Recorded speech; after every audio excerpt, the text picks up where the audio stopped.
Good evening from New York. I'm Chris Hayes. At this very hour, protests are happening across the country for the third straight night over the election of Donald Trump as President of the United States. We will be monitoring the scene throughout the hour.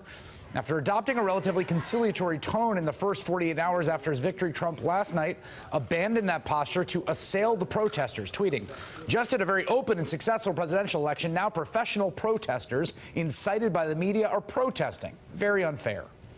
It's the sort of thing we saw a lot during the campaign, but coming from the president-elect of the United States, it was a remarkably ominous sentiment. Colleagues in media and activism, please know this is a warning shot, tweeted New Yorker's Jelani Cobb. Consider exactly what the president-elect of the United States was suggesting, that the tens of thousands of people you've been seeing right now, live, out on the streets, expressing their First Amendment right to free speech and peaceful assembly, they're, quote, professional protesters, that it's part of a plot, and that their presence can be blamed on the media. It was no less than the man who will soon be the most powerful person in the world, assailing both the expression of freedom of assembly and the institutions of a free press covering that constitutionally protected activity. The tweet sat at the top of Trump's feed for all to see for 9 full hours until this morning, when Trump followed up with this: "Love the fact that the small groups of protesters last night have passion for our great country.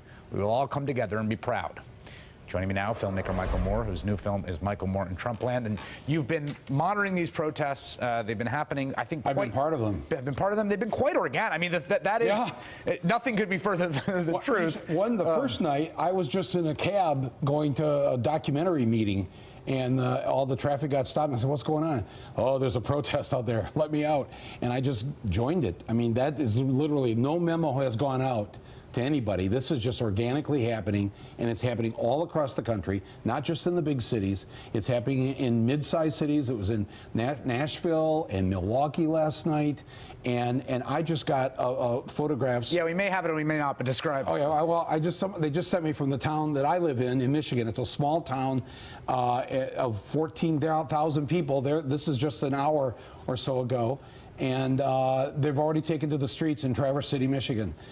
I mean, if it's happening in Traverse City, Michigan, all right, and it's it's going on everywhere. So I encourage everybody who's listening right now to tweet your photos, put them on Facebook, send them here to Chris, send them to MSNBC. I mean, let people see this. Use social media.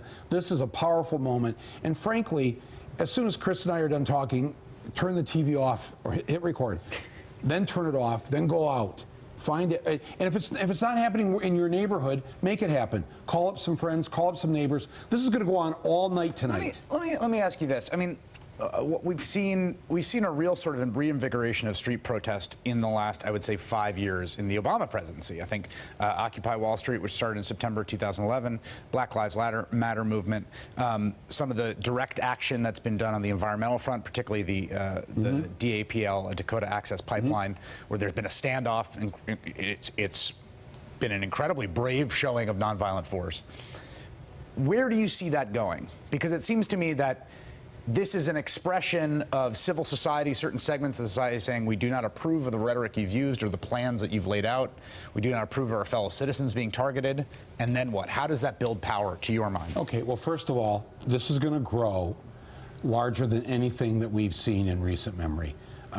It's going to grow from last night to tonight, then to tomorrow night, and the next night. So phase one right now is just people get up out of the chair, go out into the street, be peaceful, but be heard. I predict this is going to be a very large thing. It's going to lead to, on Inauguration Day, over 1 million people in Washington, D.C. There's already a huge call out. Some people are calling it the Million Woman March. Or if you're a guy, you can say Million Woman plus one. Right. But it's going to be massive. It's going to be massive. Different local organizations are going to grow out of this, because we're going to have to be very active to stop these Supreme Court nominations, to stop, to do what we need to do to take over the Democratic Party and put it in the hands of the people who are the Democratic Party, the progressive people that are the party. That's already started to happen today with Keith Ellison. Right. So we're gonna talk about that, and you have this to-do list here that I want to get to. But before we get to that, one of the things I think there's this fascinating political argument being had among all sorts of different parts of the ideological spectrum. There's conservatives and paleocons that I'm in touch with. There's Republicans, and then there's a big fight brewing in the left, the center left, progressives, the left, liberals. One of the things I want to hear from you is, it seems to me the way that this has been described is that resisting or opposing Trump and also reaching out to some segment that feels left behind, particularly a subsection of his voters, particularly a subsection of his white working class voters. How do you see those two things in tension or parallel? Well, I think, first of all, the white working class that mistakenly voted for him, and they're going to find out very soon just what an awful decision that was that they made. They're angry. They have a right to be angry, but they used him as a means for their revenge against the system.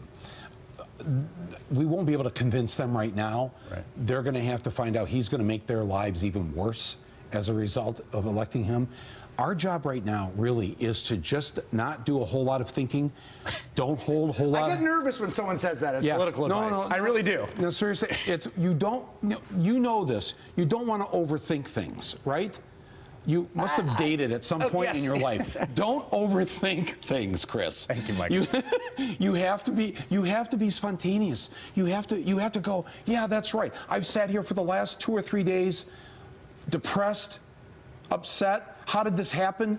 How is it that the person who got the most votes is not the president of the United States? I can tell you, the Electoral College of the United States. Well, we can't change that. We can't change that by next Tuesday, but we can. This must not pass. This must not. We can't keep this going.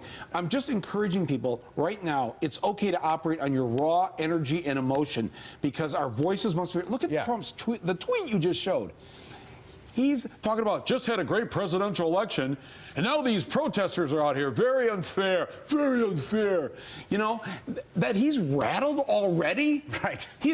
I mean, this should be the happiest week of his life. We should and know. He's up, you know. It is a remarkable thing. I think a lot of people across all sorts of parts of the ideological spectrum were really taken aback by that tweet last night, although no one should be surprised. But all protesters, be honored by this, that he's already the thin-skinned Donald Trump. Imagine what's going to happen when the crowds double tonight and triple tomorrow night, because that's what's going to happen. What do you say to people who say what you are advocating is only going to raise the temperature and heighten the contradictions in a country that is in an incredibly polarized and frankly dangerous place? No, not. You don't think the country's in a dangerous place? It's only dangerous because a sociopath who is a racist and a misogynist and got elected by presenting an agenda of misogyny and racism. That's how he built his core base. That's how he got in there. Then he manipulated the final 20% who are not racist, but are just angry at the system, and he knew that. And so he says, I'm getting rid of NAFTA for you, and I'm gonna stop those cars being made in Mexico and all this. And it made it sound like music to their ears. And so they were deceived by him. You must have Trump voters in your life. I don't have them in my personal life. They've all been removed. No, seriously. Everybody who's white has Trump voters in their extended family. Yeah. Thanksgiving is coming up. Yeah. Okay. All right. So we'll deal with that. But I think. I live in Michigan. That city you just showed there. Traverse City, yeah. Traverse City. The city itself just went 59% for Hillary. For Bernie, they went 70% in the primary. But the county we live in just voted for Trump. For Trump, yeah. And the counties around us that went for Obama also in the last went for Trump. Yeah. So that's a problem. We've got to reach out to them when it's appropriate. But right now, let me tell you something. The Trump machine is already way down the field. They're already planning these nominations, these positions they're going to fill. The first, I mean, Obamacare repeal, financial deregulation. Paul Ryan, you talked about this. I want to get to this to-do list next, but I got to say this because you mentioned it, the sort of the bait and switch. I mean, Paul Ryan is floating Medicare privatization. Now think about this for a moment. That is a position opposed by both major party candidates, opposed by Donald Trump and opposed by Hillary Clinton, voted for by no one. And it's totally possible that that's something the Republican Party tries. Talking about it as if it's a thing, and I'm going to tell you, those first 100 days. How about the first 10 days?